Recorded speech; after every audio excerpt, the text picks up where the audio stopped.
Hello, I'm Cherie Hanson and I am 80 years old. I have spent most of my life since I was 20 working with the channel that I have, my psychic abilities, and my urge to help people. I call what I do a vibrant life experience. When I was 18 months old, my father came back from World War II and he was uh, so crazy. He was seeing a psychiatrist, and we're talking about 1946, so not many people got that at that time. He was dangerous.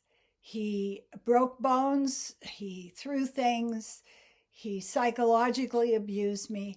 And so, from my earliest moments as a toddler, I saw the world as terrifying, and I became an expert in dissociating.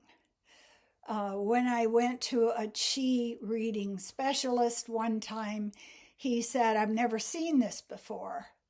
You're not in your body at all. You're up here in your brain. But you seem really happy with it. You're not discontent. I went along trying to deal with the damage I had had to my psyche, to my spirit. So many years, seeing counselors, going to the Elizabeth Fry Society, and I finally got very, very ill. When I fell ill, I was on the floor in the bathroom in the hospital, and I couldn't reach the call button because I was in too much pain to get up. I'd had cancer surgery. And I just lay there and I'm going like it's been great, like I'm being a comic with my with the universe.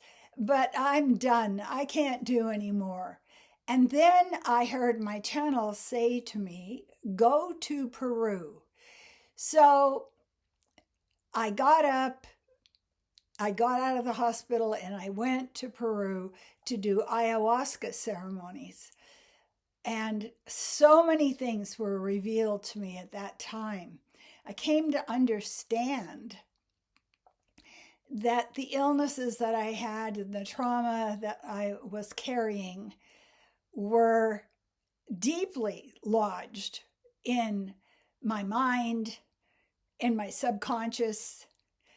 And I continued on this path of healing. I went to a retreat with Gabor Mate in Victoria for several days.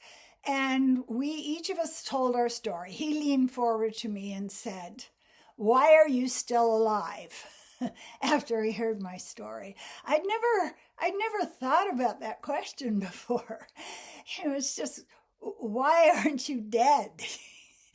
He says, people who go through the things you went through don't usually survive. And that's when I became very, very curious about what it is in someone that helps them survive, not just survive, but to thrive, to get to a place where they are working with the science, working with the studies of how to take care of the body. And I came across this concept that I was my own rablat. It's like I've got this twitchy, neurotic rablat that is addicted to work. And I just thought, what can I learn that will help me? And what can I learn so I can show other people that there is a way out? And so I went after it. I watched YouTube. I attended seminars. I studied. I found out about mind habits. I found out about family imprinting in our cells. And I decided to go at this job I had set for myself of becoming something that I had never thought I could become. And I did it with fervor. I worked out. I ate only the best foods I could find. I began meditating regularly, steadily. I had been meditating since I was 20, but now I dived into it. And I started to use everything I could find to see if it would work.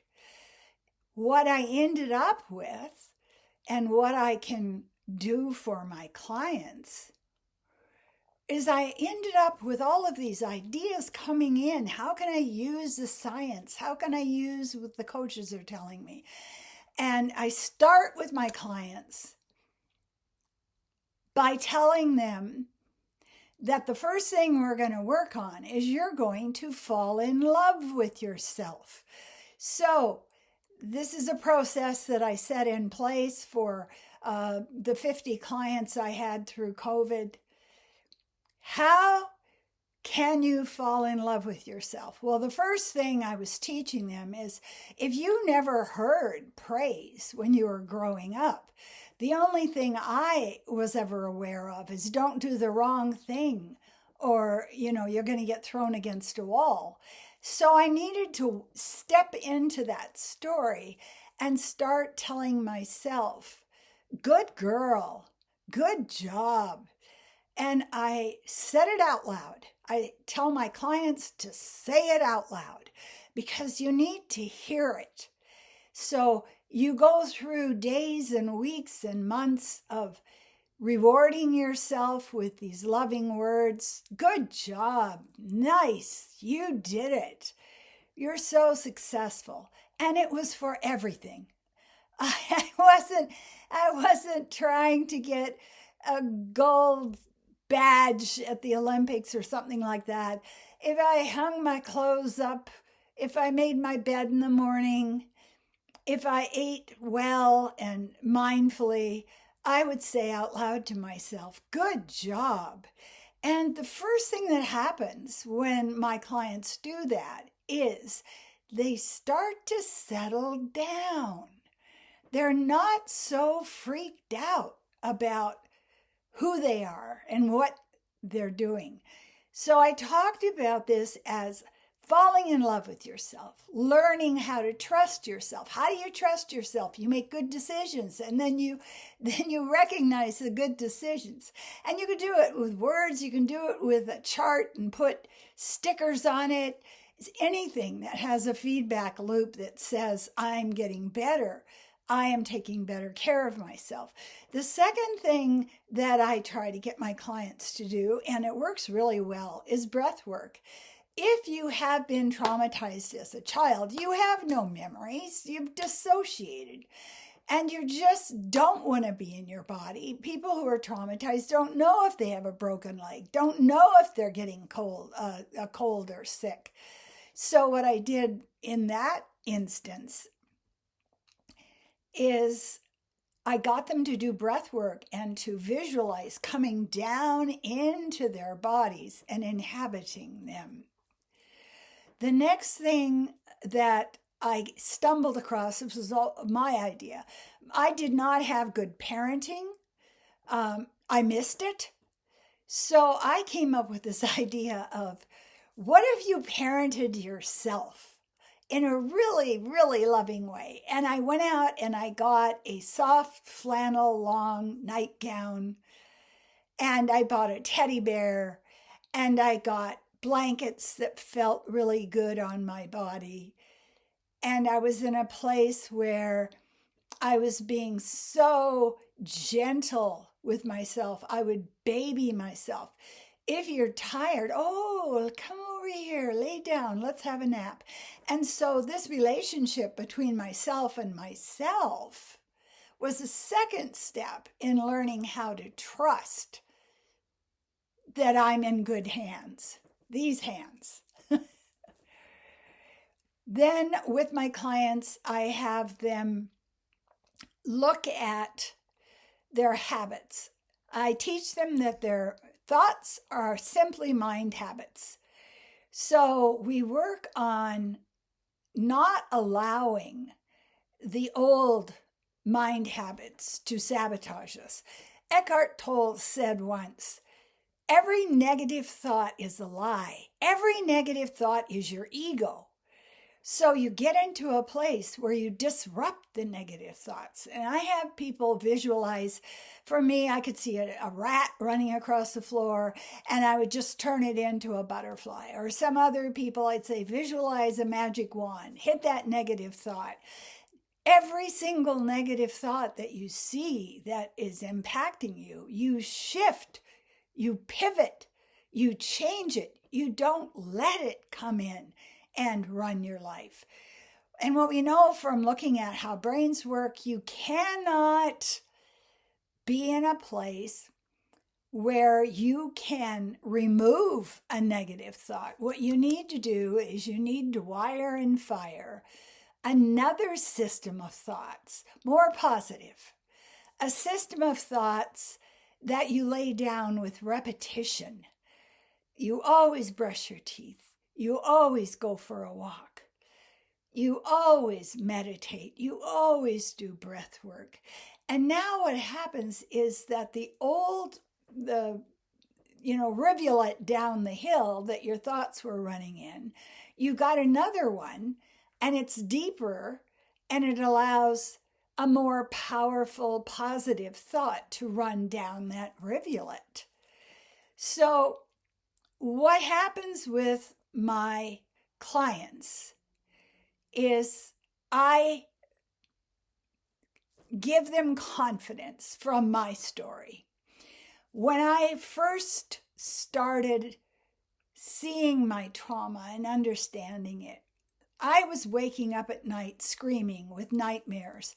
I could not get a peaceful sleep. I was highly anxious. I ended up with rheumatoid arthritis and cancer. I had work addiction like crazy. And I got to the place where I changed my relationship to myself. And I fell in love with myself for no reason, because that's the best kind of love. Not because I won a prize, but just because I kept flooding myself with love and positive comments. Then I reparented myself. I showed myself that I would take beautiful, delicate care of who I was. Simple things like, if you have to pee, go pee. Don't drive all the way to work. All of this stuff started to make sense to me, and it wasn't there before. The result was that I had tests taken every 2 years by a hormonal doctor who could show me that I was getting younger. Every 2 years, I would show up as younger. Even my cells in my bloodstream were symmetrical, evenly spaced. The doctor said, I've never seen blood so healthy before. And this was not something I set out to do. I didn't set out to change my body. I was just working on getting out of this state of fear, fight, run. And now, the latest tests I've had, I have the bone mass density of a 25-year-old at 80. 36% of my body is solid muscle. My organs all function really well. Every kind of test they can give me shows that I have literally gotten younger and healthier through the process that I have undertaken. And I started out without that idea. That was not the end result I was looking for. It was just part of the process. This is what happens when you're at peace. This is what happens when you give up your addictions. This is what happens when you watch your mind. And I want to talk about meditation for a moment here because this is something so many of my clients get wrong. When you meditate, think of yourself like a nursery school teacher.